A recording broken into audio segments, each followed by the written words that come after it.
like the Romans when they split. The Romans and the the Scandinavians and everything. This goes back to when there were two twins, right? One was a giant or a really tall one, and then the one was just average height or normal, something like that, whatever, right? And they called him like a priest and the king, right? That the priest is the average height, right? Mm-hmm. Then the king is like the tall, the giant one, right? The priest kills the king, kills the tall, right? And so, you try to figure out, like, why is it that the shorter one is the priest, right? Does it have something to do with his intelligence or his wit, right? And then you got the giant king, right? Who's kind of like, he's strong, but he's not smart, Right. right? So he does, so it's kind of like the religious always has maybe a kind of, hold over the, the community or something like that. You know what I mean? I mean, I kind of see similarities with that story and Jacob and Esau, right? Yeah. Jacob is kind of like the in-house kid, you know what I mean? He don't really do a lot of the hunting and stuff like that. But then you got Esau, who's like the brawny one, you know what I mean?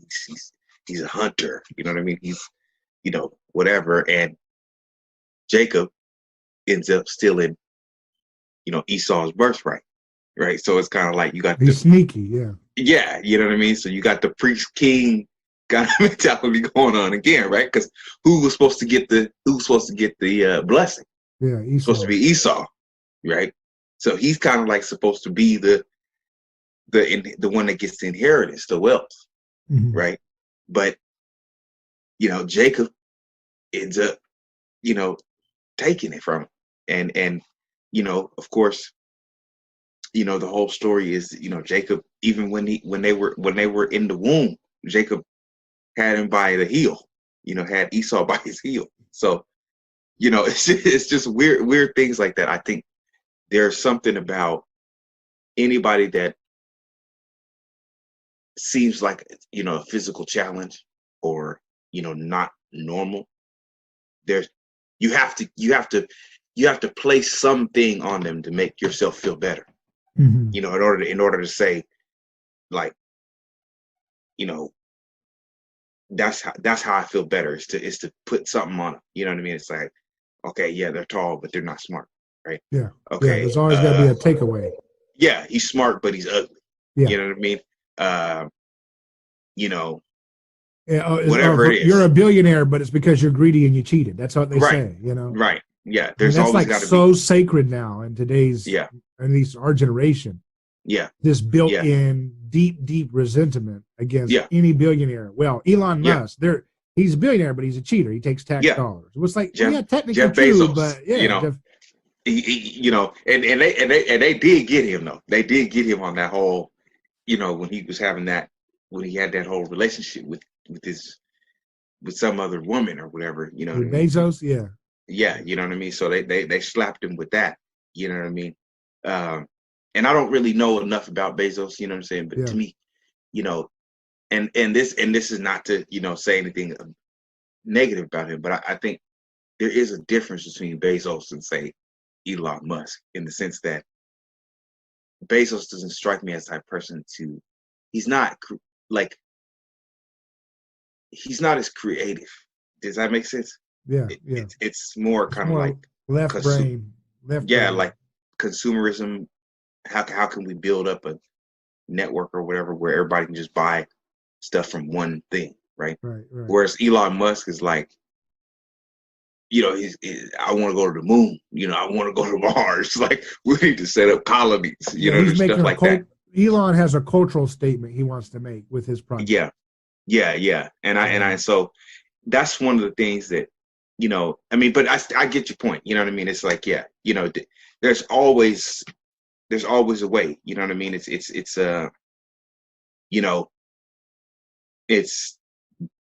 you got to find something on them. You know what I mean? To make them. In a lot of old-fashioned societies, there's still that thing called the evil eye, the jealous eye that looks at you.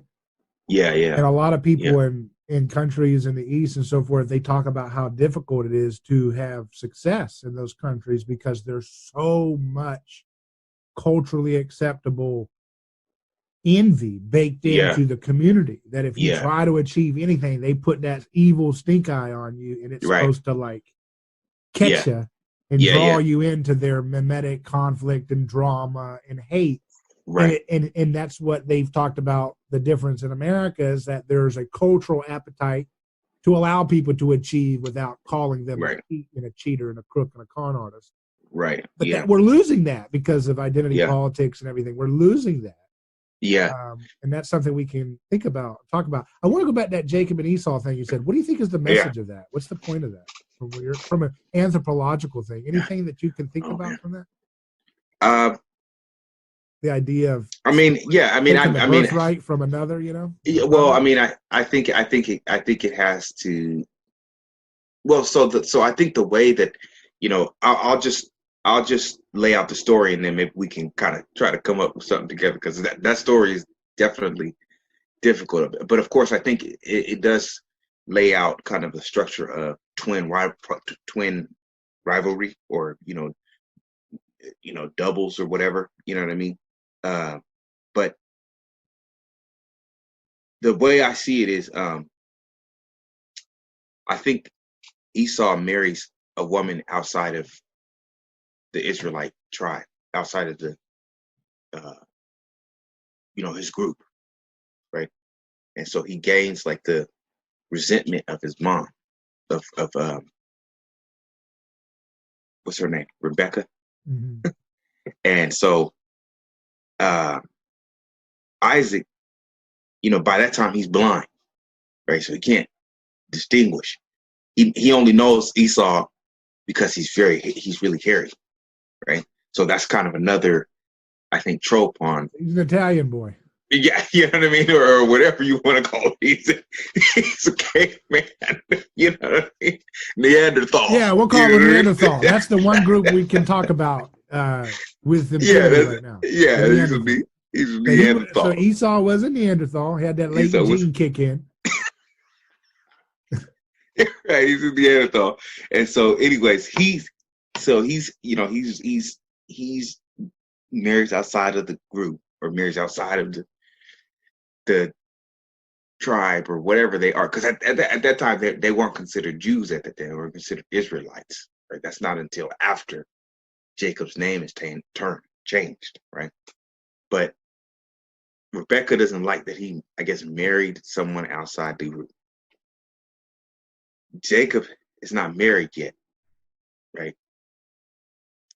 So Rebecca schemes with Jacob, telling Jacob, since your dad is blind, can't see, take some hair from some kind of animal or whatever, put it on your hand or whatever. So when your dad goes to touch you, he'll think you're Esau, and he'll give you the blessing instead of your brother, right? And so Jacob goes and makes. But see that there's two stories there, because it's also Jacob tells Esau. Esau says to Jacob, "I'm hungry," and Jacob says, "I'll make you some porridge or whatever," right? And or some cream of wheat is what it was. Some lentils, I think, like lentil stew or something like that. Yeah. So he makes it for him, but he tells him, "You gotta give me your birthright." And so Esau is like, I'll give you my birthright. Just give me the stew, right? So I don't really know. I don't know which one is, if they're supposed to be like, if the story flows together, or if there's maybe two stories that are kind of being weaved together, right? Because if it's the one where Jacob tricks Esau by giving him the stew, then I think that really corresponds to the idea of kind of like, you got this priest king behavior going on, where the priest is kind of witty smart, can undermine, and the king is strong, he can wield power through force, but he's too stupid. What I mean? To understand anything. He'll give away his birthright for some stew. You know what I mean? He don't understand nothing, right? So, I think with that side of the story, I think that corresponds well to that like ancient Indo-European story I was telling you about, where you got the one twin who's kind of represents the priest, and then the other twin who's a giant, kind of representing the king, and the priest twin kills the king twin, right? So it's always this, wittiness against strength, right? Wittiness against physical strength, right? Um, and that, they're always kind of, you know, there's always a conflict, I guess, between those two things. Right? And Esau must have had that Wolfman complex, because if you had to put, I don't know what animal it says. Was it a lamb wool or something? I think it was either lamb or a llama's hair. No, a deer or something like that. It was like So a you deer, a feel that stag. fur, he would be like, "Yeah, that's my Yeah. son. He must have had a wolf complex." Like, Right. like Michael J. Fox's character. Remember that? Teen Wolf playing basketball with the hair all over, the Teen Wolf. I think that's what it was called. No, but I do remember that one with what's that cat's name? He would turn into a werewolf. But he was in high school or something like that. That's Michael J. Fox. Yeah, that's Is it? Yeah. Oh, okay. I thought it was Jason Bateman. Oh, maybe they made a new one of it. I don't know. Okay. Yeah. But yeah, I mean, whatever. I think Esau represents more of the character of the warrior. You know what I mean? The hunter. You know what I mean? The unafraid. The alpha male, right? You know what I mean? He's kind of that character, right? And so Jacob is the other way around. He's kind of like the book smart guy. You know what I mean? He's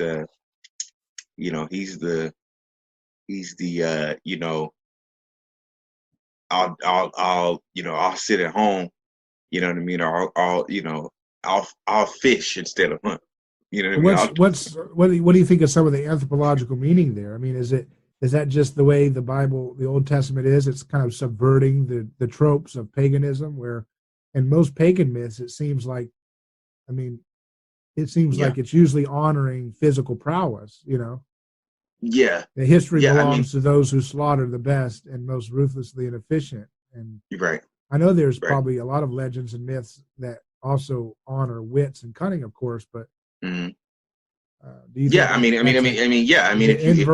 is it inverting that intentionally, you think? I don't think it's intentional in kind of a inversion. I mean, the thing is you have to look at it from, are these stories about real individuals, or are they stories that tell a story about groups of people? Right? Because when you think about it, right, all the you have Esau, who's supposed to be the father of the Edomites, right? Yeah. And then you have Jacob, who's supposed to be the father of Israel. So what I think, for me, I think what that story characterizes is really kind of a struggle between Canaanite groups about identity, right? Who's kind of over who, right? Or who's in control of who, right? Because the Israelites are, before they become Israelites or what have you, they were Hebrew speakers, and they were a group in that was a part of a larger group, right? Which are called the Canaanites, right? And the Canaanites include the Moabites, the Edomites, the Israelites, the Phoenicians, who were in, who would be in present day Lebanon, and going out into North Africa over the Carthage, right? So you have all these groups. They kind of speak a similar language, but then they kind of spread out and become dialects of the ancient Canaanite language. So I think there's stories that speak to kind of real conflicts between these groups, and because they're so similar, they're trying to find ways to, you know, kind of differentiate themselves, right? You got the Israelites, they come up with ways to differentiate themselves, like circumcision, don't eat pork, right? The belief in one God, right? Uh, you know, those sorts of things. And of course, always to say that, our group is sort of separate because we don't do certain things like, human sacrifice or child sacrifice or what have you, right? I don't, but then the question would become, but how do they know to do the ethical thing, right? Like, how did they know what the ethical thing was? How did they know that killing children was not the right thing to do, right? And of course they haven't completely left the violent mold, right? Because they still, they're still like this carryover of circumcision, right? As a rite of passage or what have you. You know what I mean? But I do think there are, of course, I think they speak to real historical, events over time. It may not have been like one thing that took place. You know what I mean? That this story is written from that point of view. I think it's more they've had continuous contact with each other, right? And they're starting to see differences amongst each other, right? They're no longer Canaanites. Now they're, Israelites, the Moabites, the Edomites, whatever. And so now, it's just that we only have the story according to, the Israelites, right? We have the story from their side. But yeah, it's hard to draw like a moral, lesson from it. You know what I mean? Rather than seeing it as just maybe more of a kind of like a history lesson. That's why we don't like the Edomites to this day. You know what I mean? Or something like that. You know what I mean? Yeah. I mean, what do you think it is though? I mean, So you're saying it's like a kind of mythological way of reminding people why we stay away from those people and why those people are not us and they're not as good as us, or yeah, they don't have as much as we do or something like that. That's the thing, because it's like I want to be on the side where like of Gerard, where he kind of like has this idea. It's like no, these are real events that are taking place, right? We need to take those myths not as moral lessons, but as real events. And I want to say, I think they're real events, right?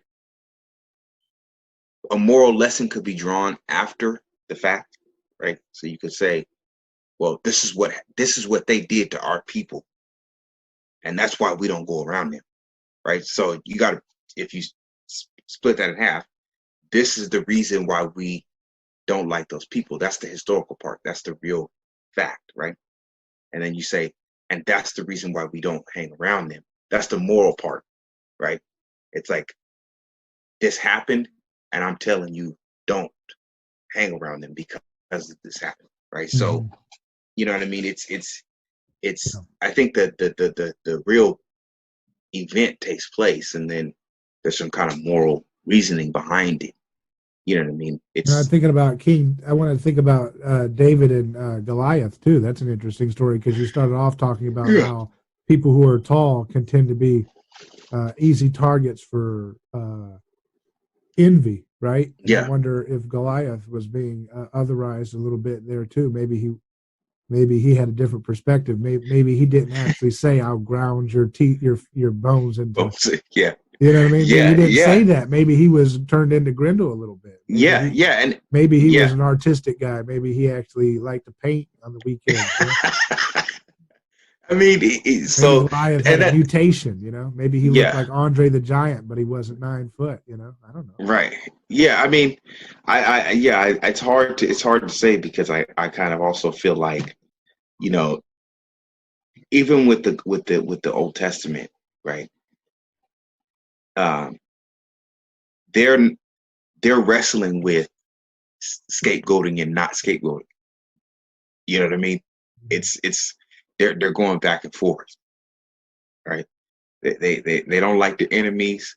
You know, you got Joshua fit the Yeah, it's like battle a of Jericho. daisy to You know what I scapegoat to not to mean? scapegoat to Right. scapegoat to not to scapegoat, right? Exactly, And exactly. that's So you why got and that's why the Bible is such an easy target for these modernists yeah, to cherry pick and attack right, because it's so open and honest about the struggles of the right, people right, trying to become self-aware of their right, scapegoating violence and their right, hidden hierarchical structures of right, coercion, right. and they lay it all out on the line. A lot of it, you know, is Yeah, exposed to the yeah, light of history, and yeah. we are self-righteously saying it's Well, you hear see, that all the time. Every time I write an article yeah, for any of these secular publications and I mention yeah, imitating Jesus or something, they're like, "Oh yeah, yeah, it's nothing but garbage in the Bible. Why yeah. would we ever want to go back to that mass genocidal Dawkins? You know the Dawkins Right. cartoons." Yeah, yeah, yeah. But see, that this is the reason why, and see, this is for me. This is one of the things that this is why I've always. It's like, what's the alternative? What's the alternative? And so I've always looked for the alternative of, you know, say the Bible and say Christendom and knowing that those stories and narratives, right? Because there was always, I think, two camps in you know, say when you got to high school, when you went to college, it's those that knew like the Bible and you know were deep Christians, or you know, and then of course you had Christians that didn't know any of the story. They just believe in Jesus. You know what I mean? They believe in the power of the Holy Mm-hmm. Spirit, right? But then Right. there were those of us that kind of we knew the stories, right? We knew the narratives in the Bible. But then you had like the more secular kids. They knew all the Greek, you know, philosophical, you know, narratives. They knew Socrates, they knew Plato, they knew Aristotle, And you right? said They high knew, school.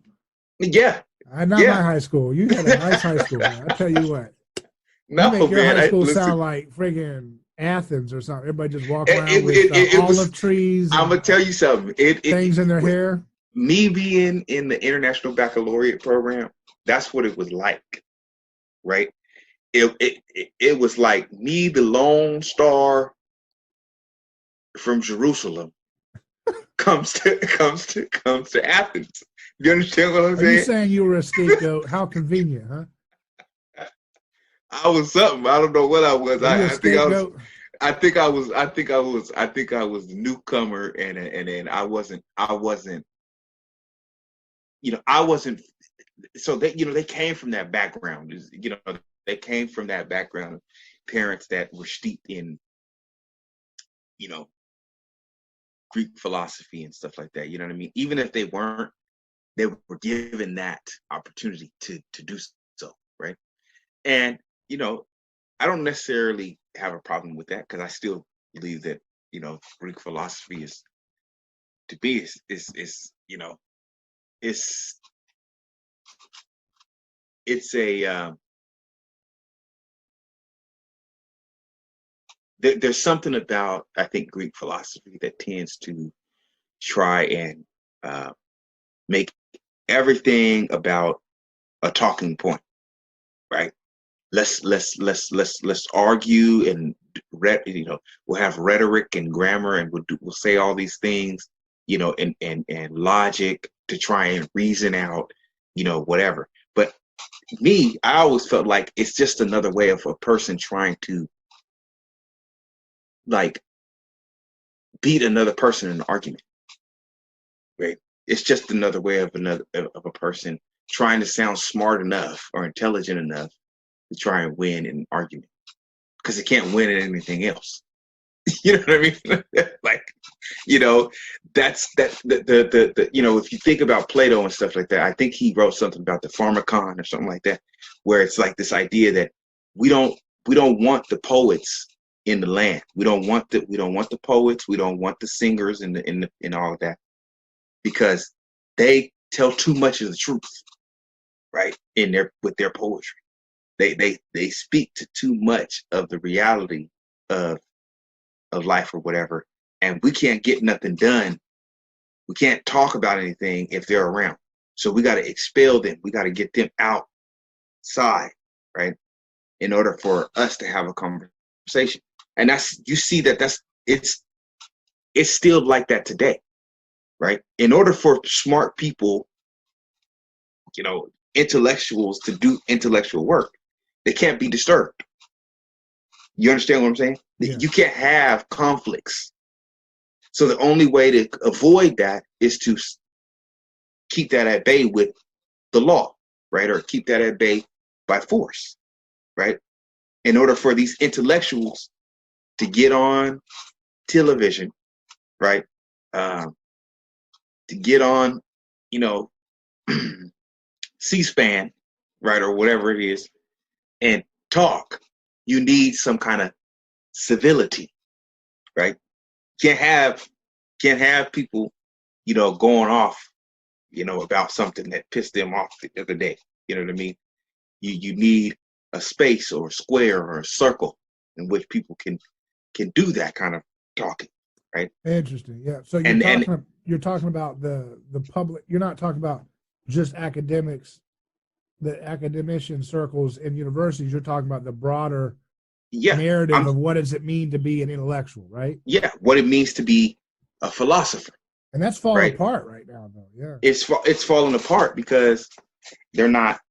I think because philosophy is maybe starting to lose its attempt at trying to be, you know, this rationality, right? Mm-hmm. People are not. They don't want to hear that anymore, right? What They they want want to blood. They want they the want blood. right, and see what's the opposite of that rationalizing and argumentation. There's some kind of act that's taking place, and you see that with the Jew with the ancient Israelites, right? The way that they deal with that is to have some kind of a ritualized sacrifice, right? To have some kind of what have you, and then of course But the Greeks were, to be fair, were doing sacrifices too, right? they were doing sacrifices, but see, people will say the Greek philosophers didn't really take it seriously. Mm-hmm. They kind of just did it as a way to, you know, For good let's luck, do for it, fortune. because their thing is that the Greeks didn't consider, I guess, for the Greek philosophers, their whole thing was that the gods don't really care about us. They are in, you know, they're indifferent to Isn't our that more concerns. Epicurus, or is that all of them? I think I don't, I'm not sure, but you know, I Epicurus would say something like, the gods are doing their thing, so yeah, let's just live our lives and have a good one. but I Mhm.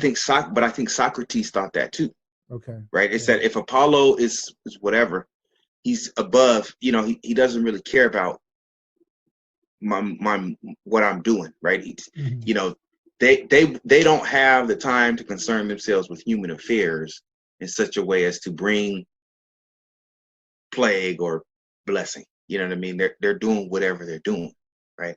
Uh, so you know, I mean, I I think the you know, the breaking point is that the Jews really did believe that, you know, God had a hand, you know, in human affairs, right? And was concerned about having a relationship with mankind, right? Um, it's So, just that in it the takes pagans' them. perspective, the Jews had a busybody god. You're right, a busybody God, or a, you know, and of course that God uh, would could be vengeful, and could also be, you know, beneficent, you know, or benevolent, right? And um, when you think about, you know, the Jewish God, of course, it's always hard to know which one he is at which time, right? You don't have this kind of demarcation where it's like, okay, God is always loving and kind and, merciful, right? It's not until, Christianity that you get that, right? It's I mean, of course you see it with the prophets. But see, the thing about the prophets is that some of the prophets warn of destruction. Some of the prophets warn of God's vengeance. Mm-hmm. And some of the prophets say, God wants mercy, not sacrifice, right? But it's also the case that God is going to loose the Babylonians or the Akkadians on you and put you into bondage, right?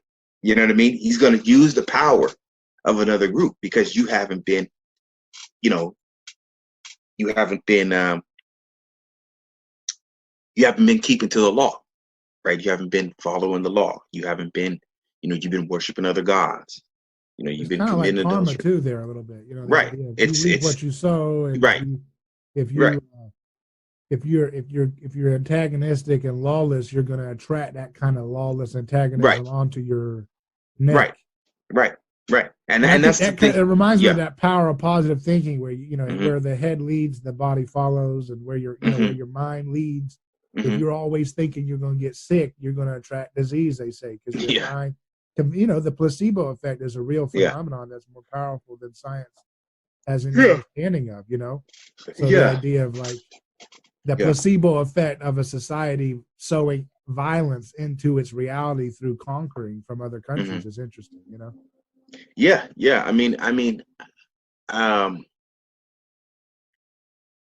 think the nature of God in the Old Testament is definitely conflictual. I don't think there's any way Christians, because because Christians, the thing is that we claim the Old Testament as our inheritance too, right? But we have less of a reason to back up the Old Testament than say the Jewish people do, right? Because that's what they hold to as the sacred scripture, right? We've got a a new covenant, right? that looks quite different. Mm-hmm. That's not to say that Jesus is not drawing on the Old Testament, but I think what Jesus is drawing on is a particular narrative within the Old Testament, right? He's drawing on a particular prophetic message that's different than say all the others, right? He's not discounting the prophets, right? He's not discounting, right? He's like when he says, I haven't come to change the law, right? I've come to fulfill it, right? In a sense, it's like I've come to perfect it. You know what I mean? I've come to give it its fine tuning, you know what I mean, or what have you. And that's, I think, the difference is that the Old Testament has a lot in it that is just, you can't get around that. You know what I mean?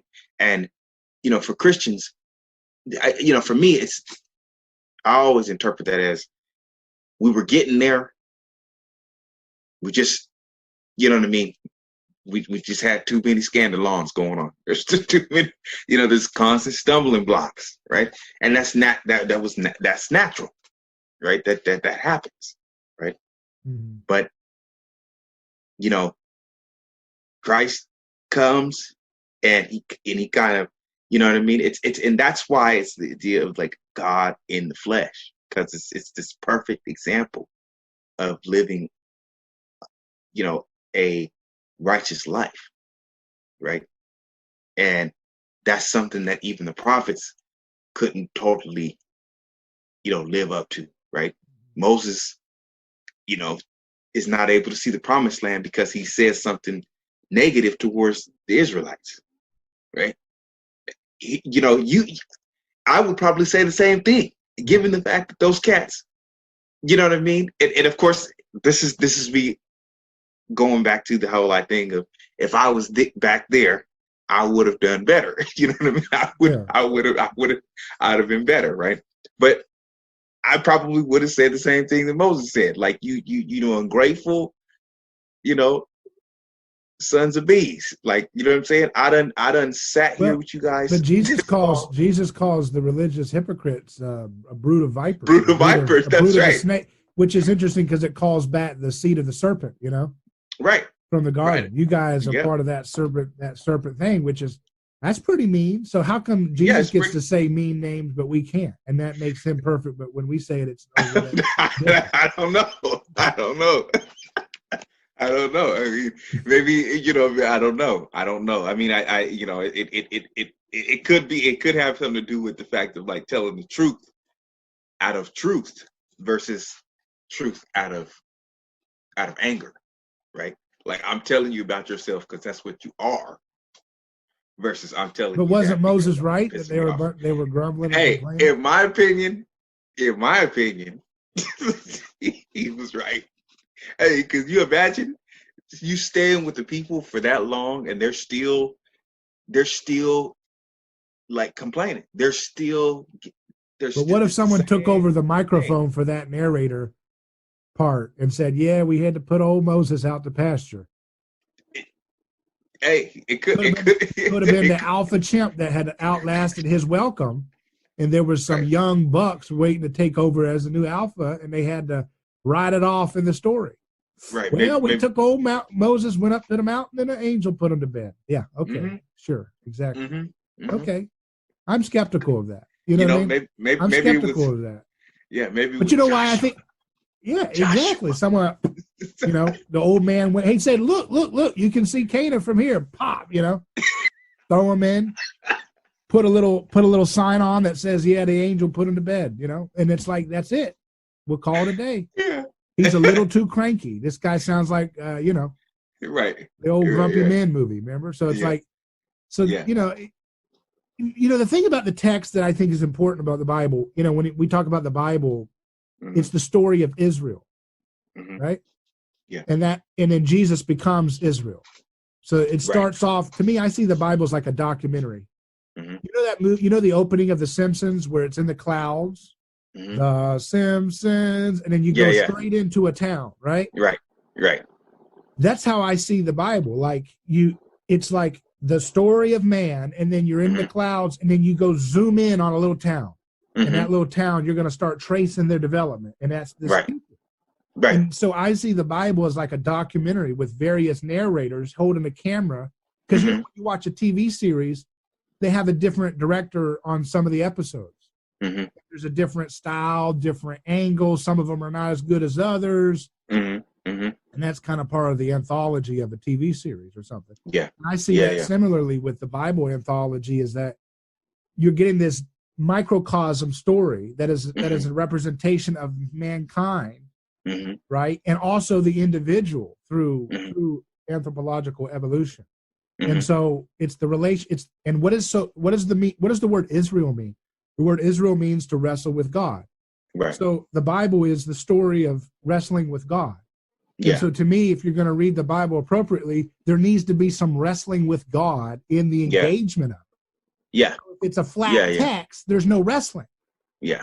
If every voice in every single story in the Bible is just flatly 100% Holy Spirit approved, and here's another thing. Here, I'm going to put it this way. Yeah. It is Holy Spirit approved, every piece of the text. Yeah. But just because an artist approves the inclusion of that text doesn't mean that the artist means for the narrator to be reliable in that moment. You see what I mean? Right. Or have like some kind of clean slate thing going on. Like everything's got to be right in the text, right? It's got to be morally correct. Yeah. Yeah, exactly. Yeah. So it's like I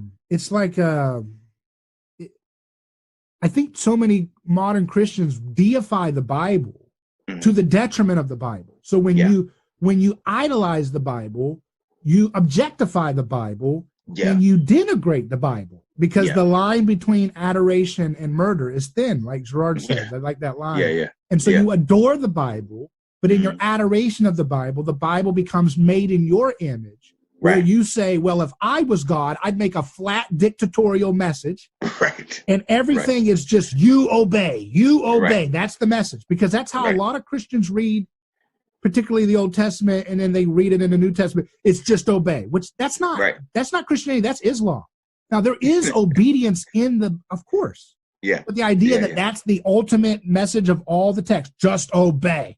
Right. That sounds like Satan. It sounds like Islam. Because, Satan's all about just obey to my tyranny. Just worship me. Just say uncle to me. Yeah. And you're good. But, when you look at like Islam means submission. So to me, the way modernists read, modern conservative Christians and so forth, some of them read it, they're reading an Islamic approach to the text where they're the people of the book. We're not the people of the book. We're the people of Jesus. Right. A person but in history. You see, I mean, but I just threw a lot of stuff out there. Yeah. I saw you like, where do I start? Okay. With the Islam thing, like, man, here we go, brother. But one thing I would say is like, I think that way of thinking has good intentions. What way of thinking? The way that right? Because Judaism is the same way. It's not any different, right? Really? And no, it's not. Because I thought that there's a tradition in rabbinical tradition to see the different perspectives in Torah as in conflict, in debating, right? So you get the priestly perspective, then you get the prophetic perspective, and you got to weigh it and figure out the paradox, right? You got to. I can understand that. Like I can understand the whole rabbinical, whatever the scribal, whatever you have, some groups that, all they do is go to the synagogue and, speak and talk and debate and yada, yada, yada. Right. But they have the same attitude, which is God is not knowable. Right. And that the only way to know him is to follow his laws. Mm-hmm. You see what I'm saying? You have to do these things in order to know God, which of course, that is the ancient Israelite kind of precept. It's you must follow these commandments. You must obey, this covenant in order to be in the right step with God. Mm-hmm. Right. So that's the same kind of character, Well, maybe I should as submission. Maybe I should distinguish that. I mean, like later Judaism has this idea of like the prophets battling with the priestly voices in the Old Testament, or they're. I would want to say rabbinical Judaism, what I mean, has that attitude. But see, a little bit more postmodern, a little bit more. You got to wrestle with it. But see, and I know I know that people can say I'm getting close to that, but I don't really think I'm there. I think the reason why they end up kind of being that way, right, is because see, when people, and this is one thing that I really have a critique of when it comes to Christianity and Judaism. I don't like when people say Christianity came from Judaism, right? That needs to be that needs to be fleshed out. You can't just say that, right? Because when you say that, then it sounds like Christianity came from Judaism in the sense that the way that we have Judaism today, right? The way we see Judaism today, it's rabbinical, it's scribal text, right? It's there's a ritual formulation around it with the the leather around the arm and the in the head, and wearing the talit and things like that. And what I would want to say is, I think Judaism as we have it today, rabbinic Judaism as we have it today, and Christianity are from the same source, which is Temple Judaism. Okay.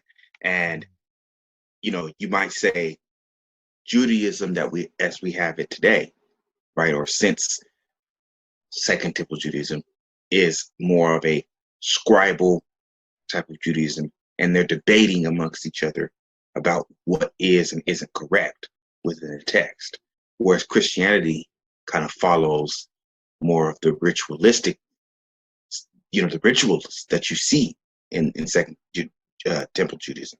right? And the scapegoat, right? The sacrificial lamb.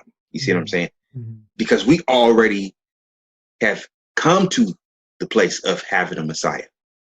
We've already come to that understanding of the you know whatever you the sacrificial lamb or the Son of Man, you know, and all of that. And they haven't come to that yet. They're still trying to interpret all those things, and that's what you know makes their you know that's what makes their faith, right? It's this kind of continuous you know interpretation of the Bible, and there's nothing completely wrong with that. I think Christians should have that too, right? And I think Muslims have that too, right? I think all of them have that kind of interpretation. I mean, Islam used to have that, in the medieval ages. There was a lot of debate and discussion around, what the text meant and stuff like that. But there does come, I think there's moments when all of them, um, and but see, and this is the thing where it's like it's really hard to say because I think it's like with Judaism and Islam, they have this concept of God that is just unknowable. You know what I mean? You cannot completely know God, and there's a reason why they reject, right, Christ, right, being in human flesh. It's because that's a way to know God, right? That's the way to know God, right? In order for us to, it's kind of like in order for us to wake up to our problems, we had to see God in human flesh. We had to see Him like us, right? That's that's kind of deep. That doesn't appear within Judaism and Islam because their whole thing is about following the law. You must follow the law, Mhm. right, in order to please God. And that's the best way to know God is to obey God, like you were saying, right? Not to understand God, right? Like in the Old Testament, God said, "My ways are not your ways. My, Mhm. my thoughts are not your thoughts." You know what I mean? Don't try to understand me, right? And if you think about Babylon and the Tower of Babel, right? These cats, they want to make a tower that goes all the way up to heaven, right?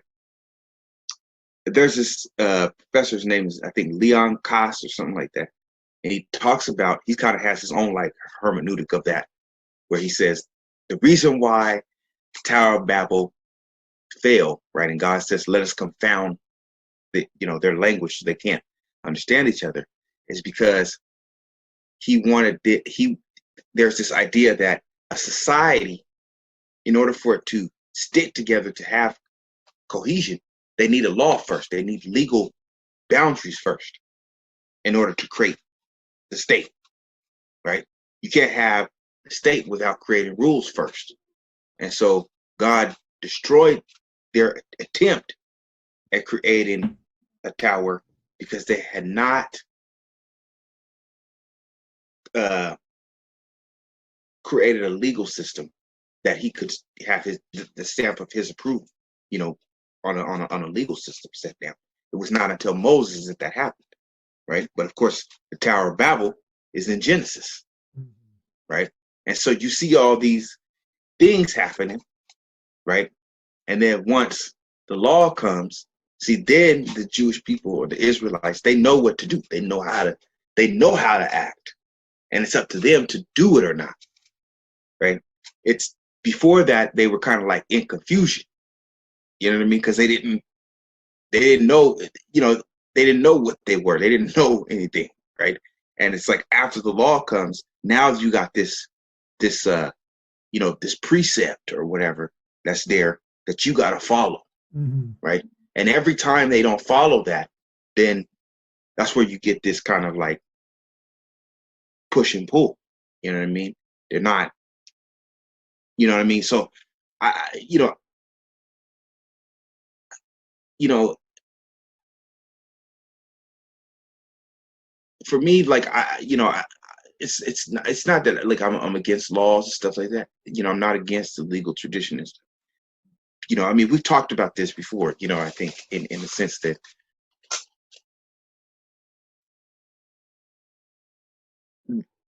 the only way to have somewhat kind of like the only way to have somewhat of a cohesive state outside of Christianity is to go back to the law. You know what I'm saying? Like you can't. There's What no other law? way for it to work. You're talking about the law of the Torah, you're saying? I mean, the law of the Torah, right? Or just Hammurabi's code? I mean, just You're talking just about law in general, yeah, not I'm talking about law. law Okay, in you're not talking general, about right? Torah. But Okay. yeah, but what I would say is that I think that in the Western tradition, of course, the law really does kind of mimic the Jewish tradition, right? Right. The Israelite tradition, right? It's this kind of like this. I mean, the whole idea of like not killing someone, and the whole idea of you know doing certain things that you know we kind of found our ethics based on that. You know what I mean? Like you're not allowed to just you know thou shalt not kill, right? But Mm-hmm. whatever, and then so the common law tradition, the civil law traditions, they're rooted in that, right? And there's no real way to get outside of that. But I think if you opt out of the Christian faith, that is the only thing to return to. Otherwise, you know, you just have it. You will have real chaos, right? So you have So to, you're saying that to turn to the state. right. Yeah. You can't. There is no other. There's either opt for the Christian message or But the irony is that the reason why we turn to the state is because the church continues to be in bed with the state in its yeah, yeah, theology, in its hermeneutic, and in its witness to world events and issues in the community, the neighborhoods, and the world. yeah. And it's like, so you get this tainted Christianity Hmm. in the experience of being a part of the church, which Hmm. repels people out of the church and into Hmm. the arm. It's like going from the kettle into the fire, you know? Yeah, yeah, Like yeah. you're in the kettle, you're like, wait a second, this is hypocritical. You guys Right, supported the right, Iraq war. You guys did this, you guys did that. Jump right, out into the flames of nihilistic state tyranny. right, And right, I right. was mentioning this on my radio program recently that, there's this relationship between the angry, violent mob. Hmm.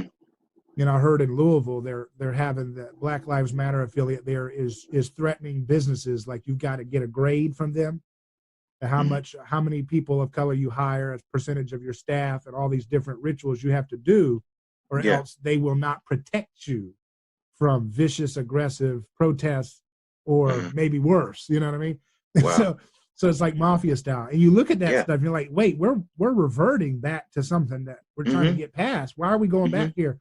Hmm. And so it's it's one of those things where for me, uh, you know, I'm I feel like we have an urgency. We have a real urgency in terms of we don't want to see a lot of people suffer. We have an Right. urgency to get people to look at the message of Jesus with this fresh perspective Hmm. anthropologically. Hmm. Uh, we're in a race against time here because I do think that um, the when Christianity spreads in history, it opens up the avenue for technological innovations Hmm. outside the enclosure of violence, right? Hmm. Hmm. Of the eternal return of sacrifice. Right.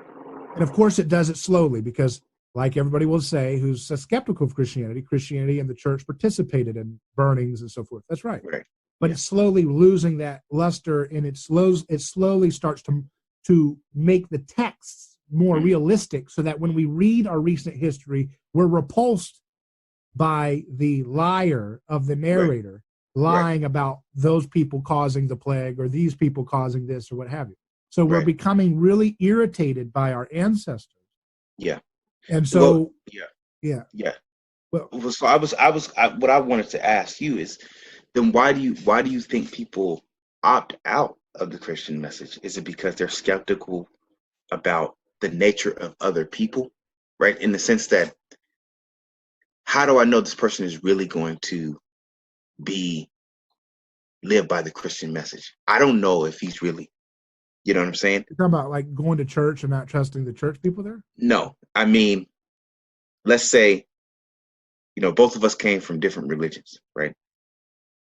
And, you join as a Christian, but I say I'm still skeptical about that, because even if I love my neighbor, how do I know my neighbor is really going to love me back? How do I know my neighbor is really going to do the things that Christ said? What if I leave my door open? Yeah. You know what I mean? That's a good point. Yeah, it's a valid point, because it's something, look, I'm about to go live on radio, and I tell and my message that I tell people on radio is that, we got to love our neighbors as ourselves, and that's what we start a positive reciprocal message. But being honest about it, I don't know. But we can the thing about acting with Israel in mind. I like that word Israel, and I like the picture of wrestling with somebody in the dark that you think is God. It could have just been a guy trying to fix your cable or something. And you don't know. So you're like in the middle. You see a bump in the night, and you're struggling and wrestling, and that's the picture of reality. Right. That God, right. And I think the Bible is extremely funny like that. If you think of it that way, it's like a satire on human experience. Right. Right. There's a random dude in the dark, and he twists your ankle or hurts your whatever. Right. That's God. Yeah. You're like, what's the point of this? What's the meaning of this? Right. What is the meaning of this? That question that we're supposed to ask is at the heart of Christian faith. Right. You're not supposed to have certainty.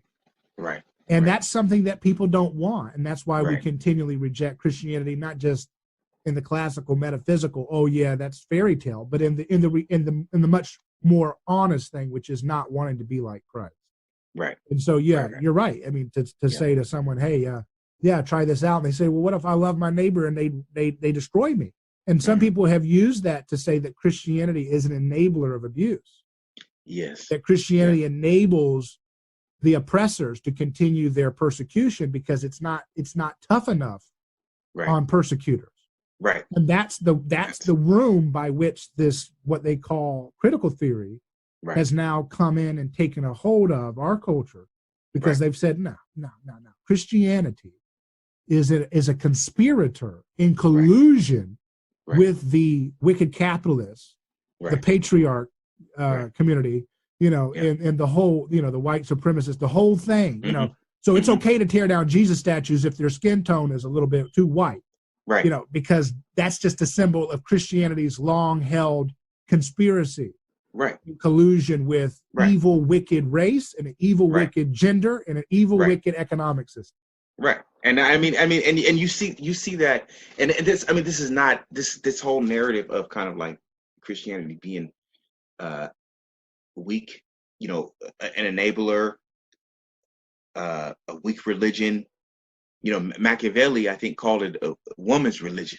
Mm-hmm. You know what I mean? It's a female religion. You know what I mean? Nietzsche called it it's a weak religion. It doesn't, you don't have no Ubermensch in there. You know what I'm saying? I think he thought Jesus was an Ubermensch, but Paul's Christianity was the weakling stuff, right? Well, I'm not sure, but I know one thing. I know Nietzsche was like, I don't like this religion because it makes Europeans weak. Yeah. You know what I'm saying? Because the popular application of Christianity, he thought, was missing the mark of Jesus, but hitting the target of weak losers mentality. Yeah. It was resentment or whatever. Right. And see, that's something that I think like when we talked about, like Teal's mentality on this thing, you know what I mean? Where it's this idea of like, what do you do? It's the same thing, I think, when you think about, say, extremist Islam or Chinese communists, right? They opt out of the Christian message altogether. It's not even a question about like, well, what if my neighbor? That ain't the right religion, just all completely. You know what I mean? It needs to be that whole way of thinking and stuff like that. We've we've got to we've got to change that, right, by force, right? And so it's kind of like you're left with the choice of kind of like just, you know, being sacrificial, letting it happen, and then possibly being destroyed, or you gotta, you know, push back on them and kind of defend yourself, right? And for me, it's hard to know it's hard to know which one, because I mean, I'm not gonna lie, like you know, the idea of, you know, I'm okay with, like, I don't agree with the whole idea of like going into foreign wars and stuff like that. You know what I mean? I feel like other countries should be allowed to join and have alliances with whoever they want to have alliances with. That's my thing. You know what I mean? You you know, influence, or American influence, should only come by imitation, right? Like That's willing the for founding imitation. fathers. The best of the founding fathers said the same thing. Yeah, you John know, Quincy Adams says, America goes not abroad in search of monsters to destroy, but we're the well-wisher of freedom for all, right? right, We're to right. be a role model, the beacon Yeah, on a hill, the shining city on a exactly. hill that people want to emulate. Yeah, and I agree with that. You know what I mean? I feel like if we're really that good, if we're really, you know, that great, right? People will automatically want to be like us. They can't help it. You know what I mean? Because we're so good at it. We're so great. You know what I mean? But you know, it's coerciveness, I think, that we use a lot of the times. It's force. You know what I mean? In the world that we're using. And I mean, I heard somebody tell me that America should not pull out of the Middle East, because we are already there now. So we should continue to carry out our duties, you know, in the Middle East, right? And my thing is, okay, but how many times have you heard people say they don't want us there? You know what I'm saying? Yeah. Because we're not doing anything other than causing more destruction. And the reason why we're causing destruction for the people that we're occupying, like in Afghanistan, is precisely because of the sacrificial crisis that Christianity has unleashed. Yeah. So, for example, I talked to a friend of mine, a Marine who was served in Afghanistan, and he said, we are not willing politically to sanction the level of brutality that would make the Afghani culture submit to us and the things that we want them to do. So we try to come into their country and say, you can't stone your daughter if she has adultery. Right. And then they say, well, yes, we can. And they say, no, you can't. We'll put you in jail. And they say, well, watch us. We'll take care of it. And then we'll, you know, hire some guy to get you. So, so the thing is, right, he said the level of brutality that we would need to do to make it sink in for their culture is something that we'll never have the political stomach to carry out. Right. Nor should we. And that's what I call that the idea of the impotent sacrifice. Yeah. And so my argument is not an idealistic argument for the reduction of state coercion. My argument, again, is an urgent message. Look, I could technically be the biggest statist I could in my mind and still say what I'm saying, which is that it's not working.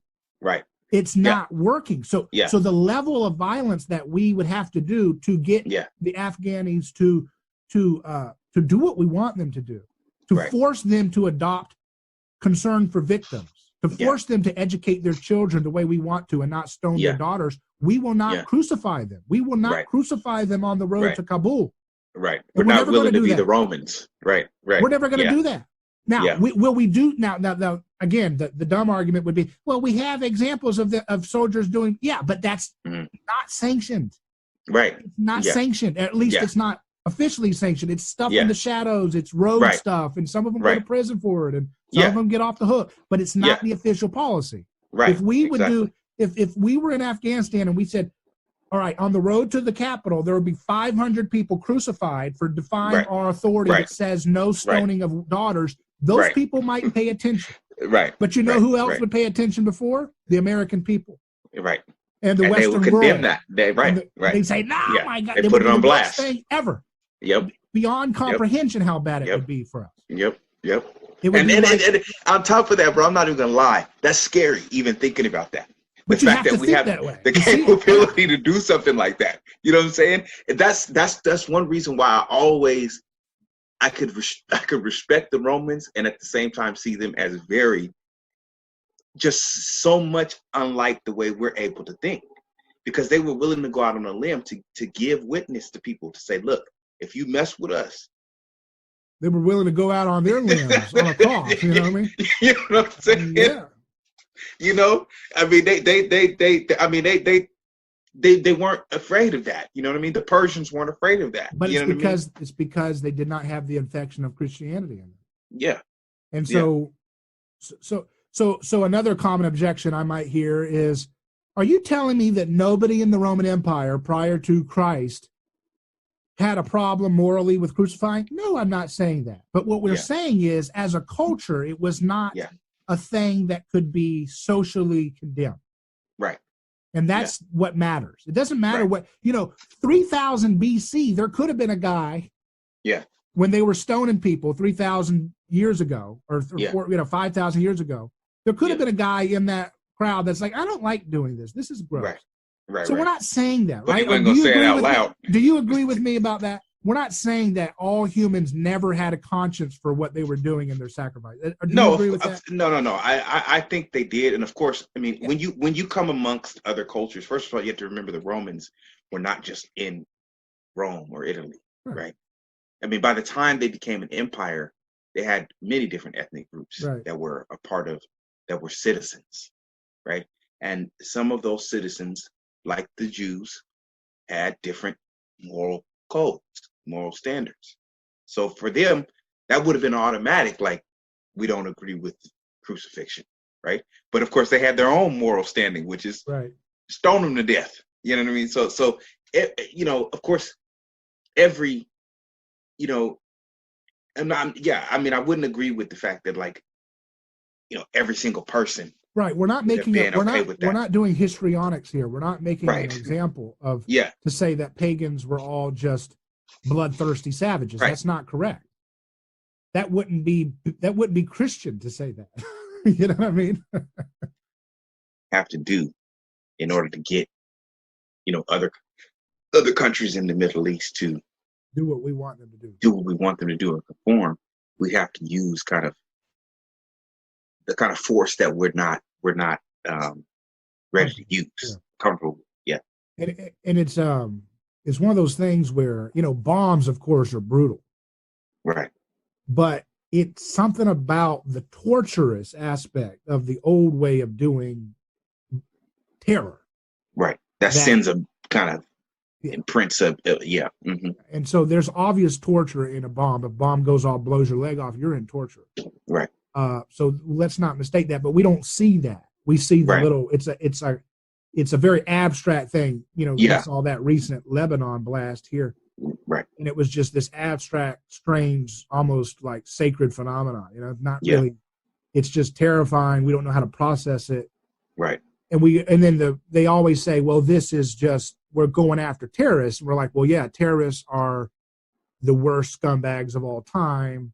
Right. Therefore, they were trying to kill the devil, and they killed a few kids too. So it's not that. Mm-hmm. But to crucify people for disobeying the law is something we're not willing to do.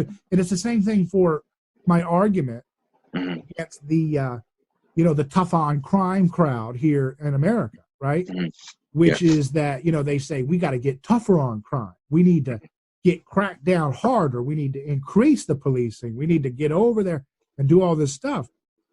As if that's some kind of like masculine defense against the forces of that chaos that you were referring to earlier. Right.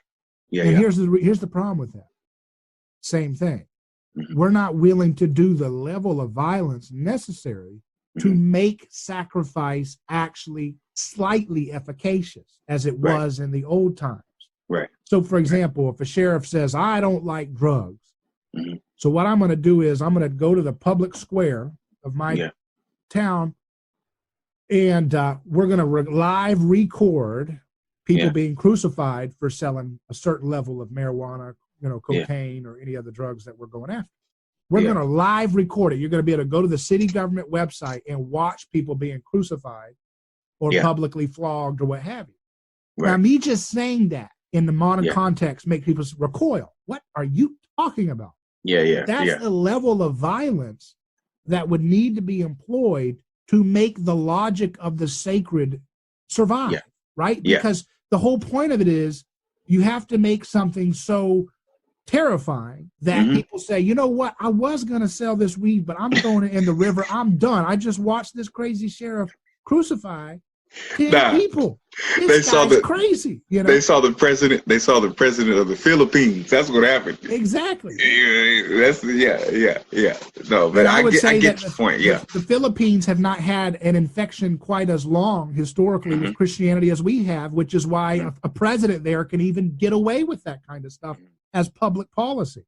Our president gets crucified when he says that you maybe you need to shove the violent criminals' heads into the roof of the car when you put them in the back of the cop. Remember, he said, just shove them real hard in there.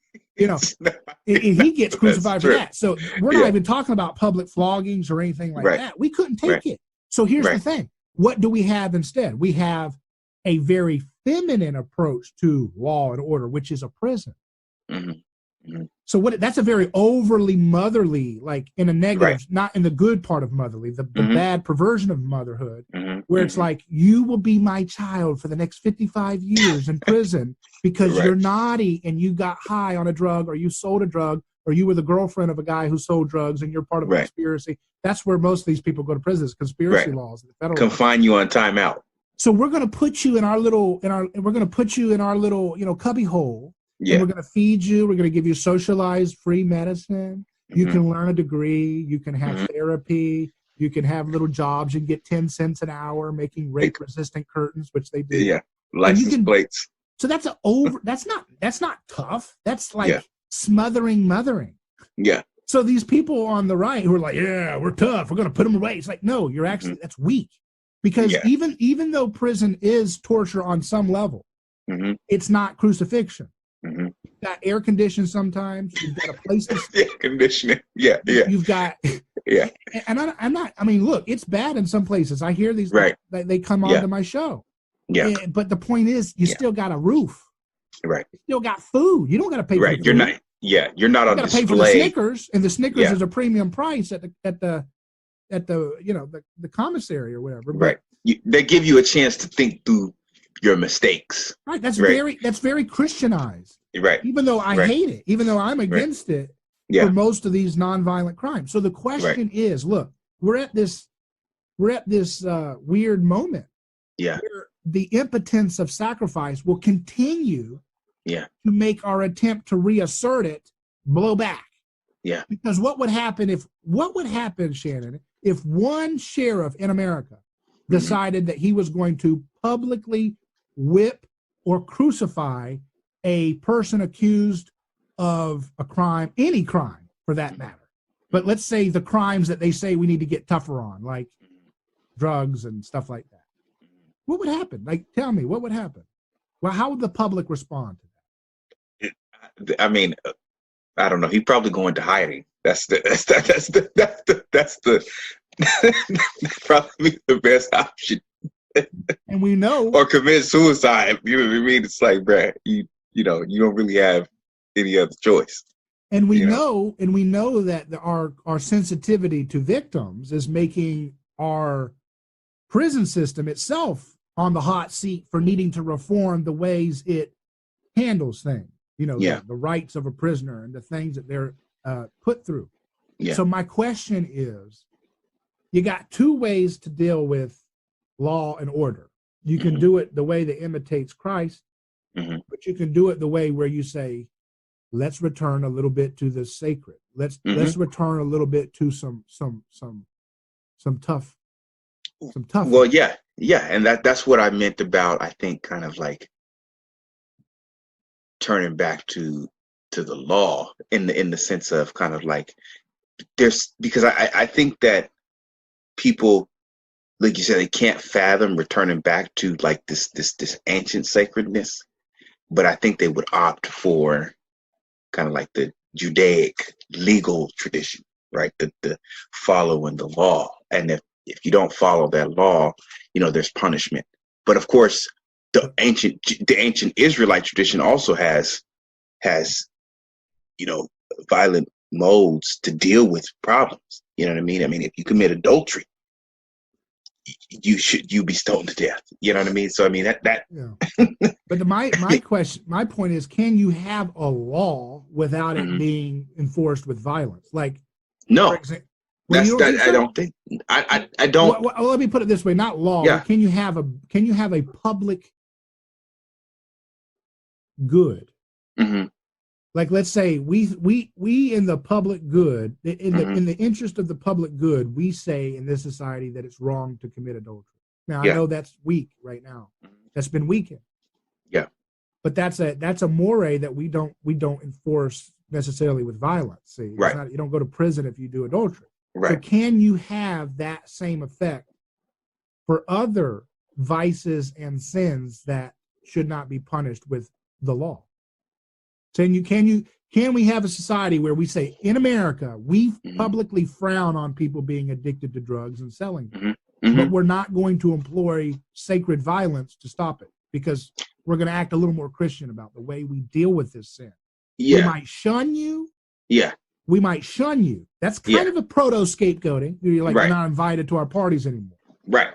Because you're doing drugs or selling them. Yeah. We might fire you from our company because you're high. Yeah. Right. We might boycott your business if you're selling the drug. We might refuse service to you if we have a bank and you're selling a drug. So we might do some social, nonviolent kind of shunning, which you could say is proto-social scapegoat. But we're not going to put the violent part. Because once you employ the violence, it creates this blowback in which there becomes a martyr's energy for the person you're persecuting. See what I mean? Yeah. It really inflames the black market there. It really creates this edginess. That's why every Netflix documentary is about drug war. Right. Everybody's fascinated by it. It's our Robin Hoods of our, of our society. Yeah. That's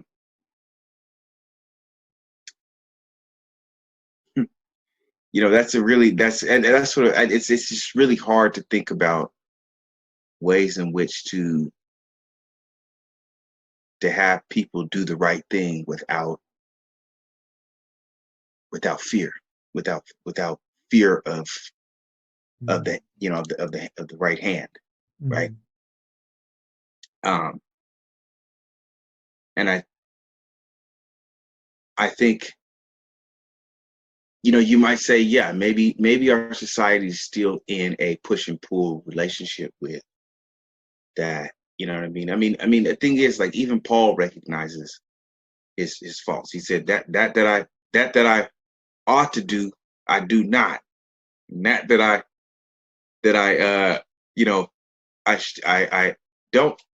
I shouldn't do, I find myself continuously doing. You know what I mean? So, and he recognized that the fact that Christ has come and that the law is sort of lost its place, because of grace, right? But yet and still, I think he recognizes that it's hard for people to do the right thing, right? It's hard for people to do the right thing just because they want to.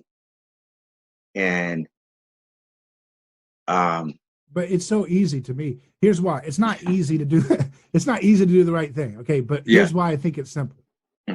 Well, I don't know. It's not simple, but to me, it looks simple on paper because it's like that's what I'm saying. Because the only thing you got to do is you create mimetic contagions. You create You create a snowball effect of people going along with it mindlessly because that's what people do. Right. So if the church, if the churches would actually freaking teach Jesus, right, instead of social justice, if they would actually solve live these problems. Yeah. Look, they don't even have to live it. I'm having a lower threshold here. You don't even have to be a nice guy. Just as a church, say no victim, no crime. Like that's my theory. I know that's me. Yeah. I don't know if anybody else says that. I don't know about this anthropological problem we have. But my theory is that if the church would like systematically integrate that into their public witness, that would be enough of a starting base of people, right? Yeah. Institutionally, to catch fire of a mimetic contagion of other people saying, no victim, no crime. Right. No victim, no crime. No victim, no crime. No victim, no crime. And it's like a penguin. It's like, like a little parrots. And they just, and it spreads. Right. If you had that kind of teaching and you actually taught that, no victim, no crime, I believe, this is my theory, that it would unleash a tremendous amount of positive reciprocity in which people would have a proper response to a George Floyd killing rather than an improper response. Right now, they're being catechized by lawless, fake churches, antichrist churches, like the wokeism and stuff. But if the real church said, excuse me, we're not going to imitate wokeism, but we are going to step in here and say, you don't treat people in this condition, or you don't do this, you don't do no-knock raids, you don't choke people because they're selling an unlicensed cigarette. But the first thing is you don't have the law on the books in the first place. If you don't send a person, because here's the thing that I'm trying to say, there's a mythic sacred to the law. Yes, no, that is, I think, without a doubt, true, right? The law is I think just a you might say a carryover or a double of a religious institution, right? I mean, you can see that in the way that they dress, right? You can see that in the way that they look, especially if you go to the judge in the black thing. You know what I mean? Especially if you go to England, right? The wigs, you see that in just about everything, right? Their colors, the fact that they wear red, you know what I mean? That's a mimic of the cardinals, right? And you have, the lower judges wearing black, and, the lawyers and barristers wearing black. That's a mimic of the priests. So of course it has that, right? And but I want to say that in the same way that Jews and Muslims, like this is us going back to that, right? This in the same way that Jews, Muslims follow the law, I think the secular legal tradition is the same thing, right? You have people that really believe in that, and it's because they don't really believe in the Christian message. They don't trust it, right? They don't trust that you're gonna get that, But it's everywhere. Yeah, no, it is.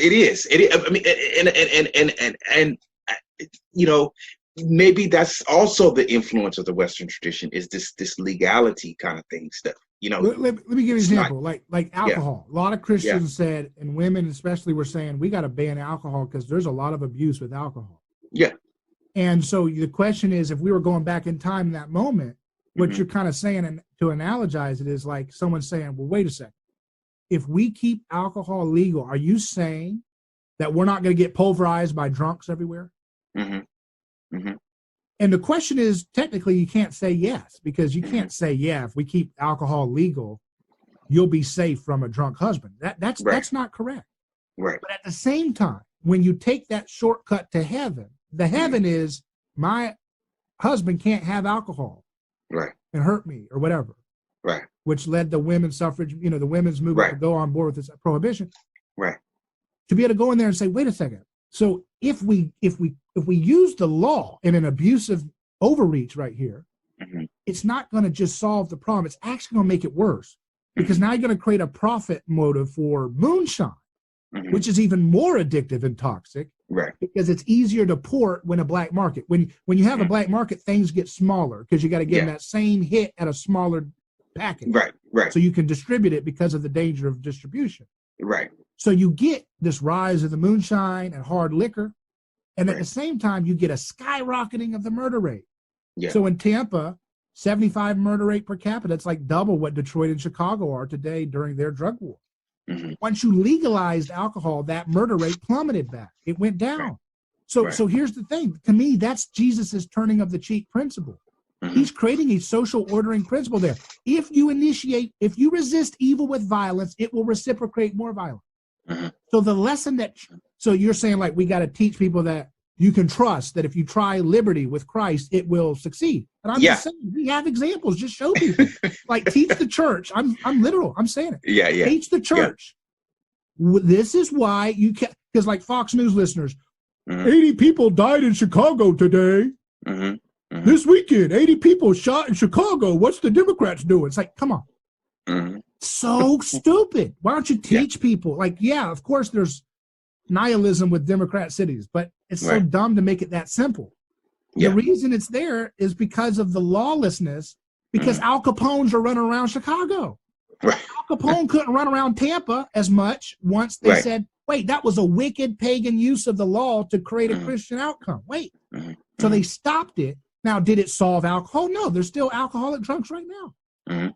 So that's the thing. What I'm saying is not utopia. It's the opposite. It's those who want the state. They're the utopians in all of this, man. They're the utopians. Now, I'm not saying get rid of the state. I'm just saying like the idea of using the state beyond a very minimal means. If we're going to have a state, it protects property. It protects us from invasion. It protects us from fraud with court system. It protects us from rape and assault and the harm of children. Those are it. That's it. What more do you really need? Yeah. And that's the faith to me. So I see it like people not believing that that's enough is people believing and having their faith in sacrifice, not Christ. Yeah. If you have faith in Christ, then you know that's enough. That God will provide all your needs according to His riches and purposes and glory. Right. But see, that's the thing is that this is I think that's that is the separating point is that there are those of us who, we take the if of believing in Christ. We sign up for that, right? And there are just people who just don't. And it could be because they don't trust it, but it could also be because they just don't like Christianity. They don't like the weakness that we've talked about, right? That it proposes a weakness about it, that I have to. But Christianity's tough because it allows. I agree with this. I agree with what you're saying. But what I'm saying is there are people, right? I think that my example would always be to go back to China. I think this is one state that they're not having it. And if ever they get the chance to, if they ever got the chance to hear the US say, we opt out for, all of that, and we're going to follow Christianity, trust Christ, blah, blah, blah. China would be like, thank you very much. It's, you know what I'm saying? It's on and cracking. But I'm telling you, man, I'm not. So you're saying like dissolving our state? No, I'm not saying dissolving it. I'm saying scale it back and allow people their liberty that Christ demands of history. I agree with that. If we did that, my friend, I think we would have like cold fusion stuff, and China would be like, oh, they'd be like, holy crap, holy shnikes. I'm not gonna go in. I'm not going 1 foot in that freaking fortress America, because that place has got stuff that we can't even dream of over here. Now, of course, you could say, well, they'd steal it. Well, that's another problem. But in the meantime, if we would unleash liberty, we would have flying cars that could get anti-gravity. I know that sounds silly, but I want people no, it doesn't. think wow, come on, man. We gotta have some freaking courage in this country anymore. Chicken people, Oh, we gotta just try to protect ourselves from China. Screw that. Get your liberty back and go kick some ass. Let's cure cancer so nobody's all dying all the time. Let's cure Alzheimer's so we don't know what the heck, so we can know where we're going when we go to the store. Let's cure this shit and let's get to work. And don't worry, and then have trust that God is faithful and God is good. And if we are faithful to Him, there's no reason to fear, And it's we're never going to get the majority to get this, but we need to get at least 10% of the population. I'm just throwing a number, 10% that understand the Christian liberty message. Right. Because that's all it takes to cure these diseases. And Yeah. I'm telling you, I believe that if China tries something, that they are already infected by Christianity. There's some 200 Mm-hmm. million Christians there. Mm-hmm. I think they're on their own trajectory of collapse from within because of the Christian challenge to their sacred order. So Yeah. they're just on a different different Trajectory. Yeah. timeline of how that's Yeah. playing out for them. That's Yeah. my theory. So Yeah. I think that Yeah. their And chickens are going to come home to roost. The yeah. moment they try Yeah. to come after our cold fusion Mm-hmm.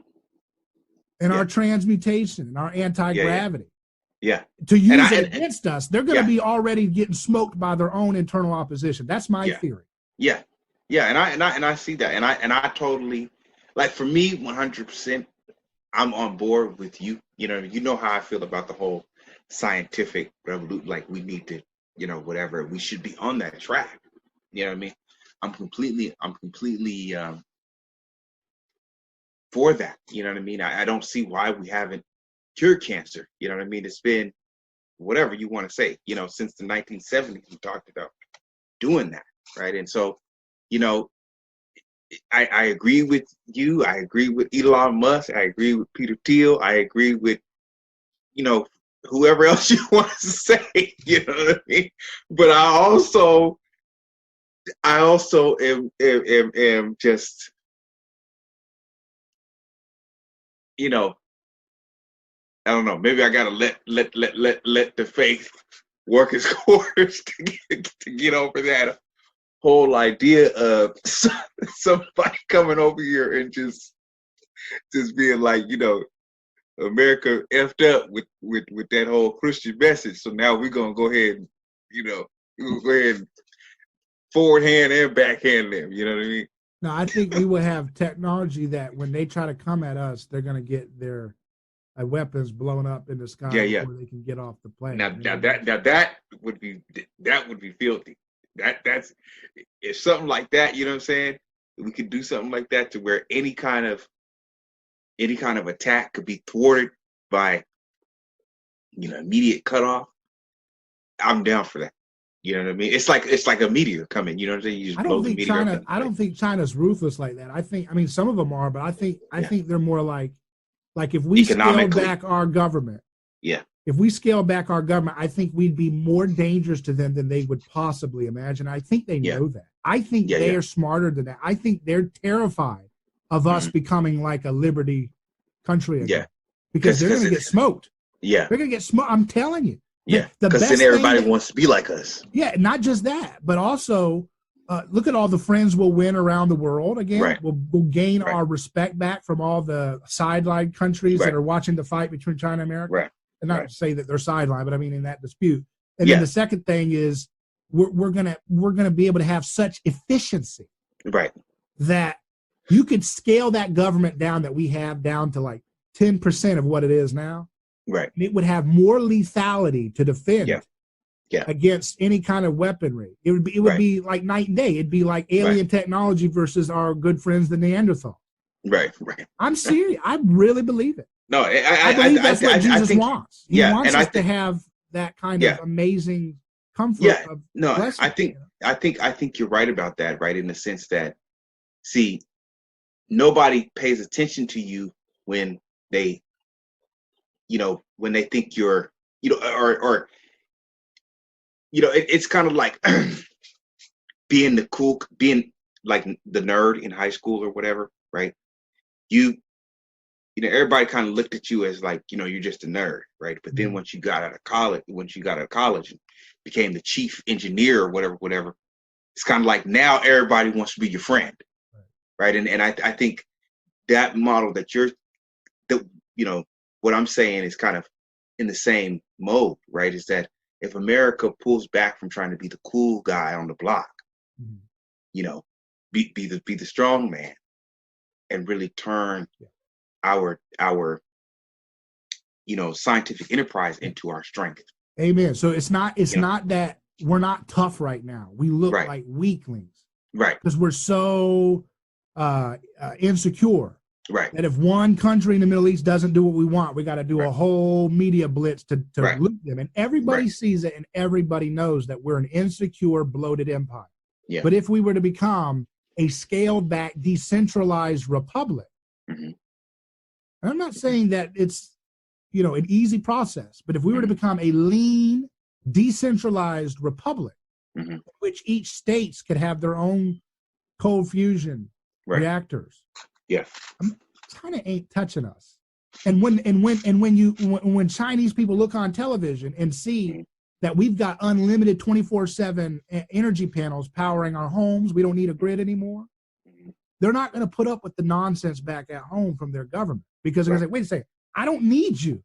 If I get that technology over here, I can have my house energy fully taken care of without paying you a check as a rent seeker. And I can, wait a second, I can use 3D printing to make a home that's better structurally than your stupid government mandates allow. And I can I can take this and cure this disease. And I can, wait a second, so you're telling me that I can, have a car that's powered by a liter of ocean water for 20 years straight?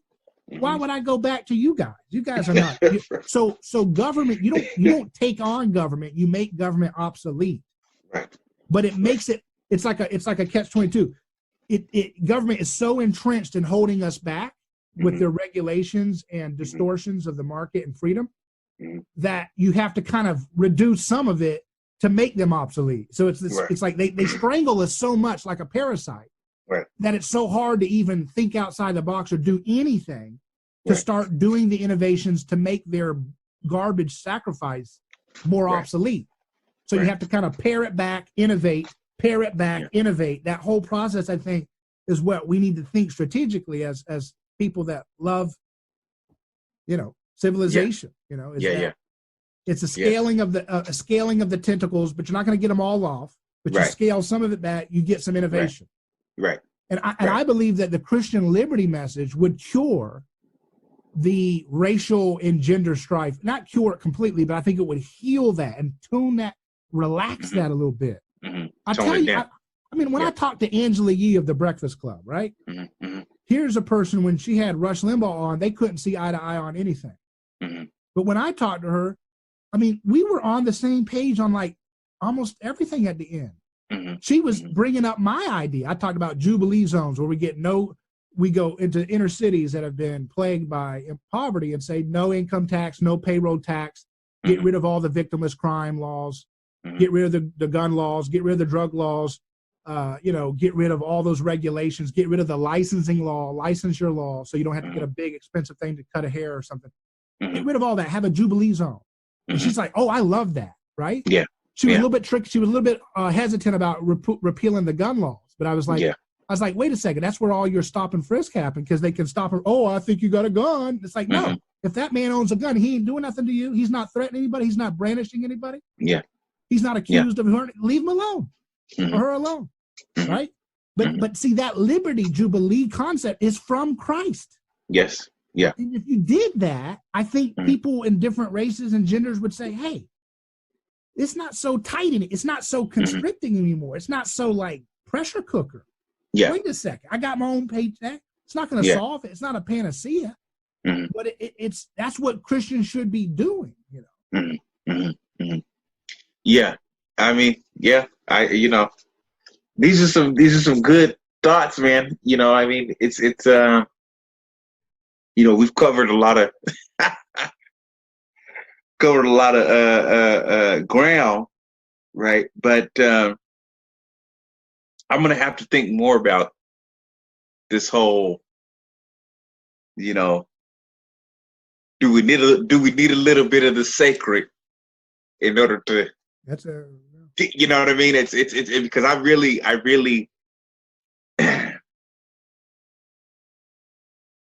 yeah. I'm gonna have to think about that because. Well, very good, man. Hey, I appreciate the discussion. Very interesting stuff, and I think we covered a lot of stuff today. So. Yeah, bro. We got to keep it up, man. Very good.